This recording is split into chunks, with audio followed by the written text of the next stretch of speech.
nakikipag-usap dito sa amin. Wala pong bumababa dito sa amin na nanggaling sa Department of Agriculture.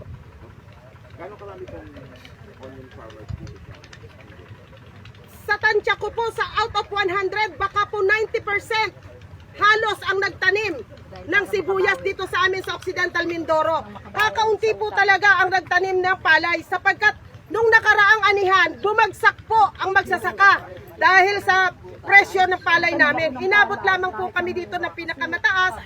Ang presyo sa labas, sa traders ay 12 pesos. At ang NFA naman, bumili nga sila ng 23 pero may limit naman. Naging 100 per farmer lang. Kaya po isa po yon sa ipinapanawagan din namin na sana tanggalin na ng National Food Authority ang EO 100. Dahil ang pinakita lamang po talaga nila doon ay ang mga traders. Dahil bakit nga po hindi ganon? Saan po dinala ng mga farmers natin na umani ng mahigit 100 sa bawat isang hektarya? Ibinenta din po nila yon doon sa traders. At kami po, karamihan sa amin binigyan ng intervention ng DA. Nagkaroon po kami ng mga harvester. Hindi rin po namin naibenta sa National Food Authority ang aming mga hunos dahil 100 nga lang po ang binibili nila per farmer.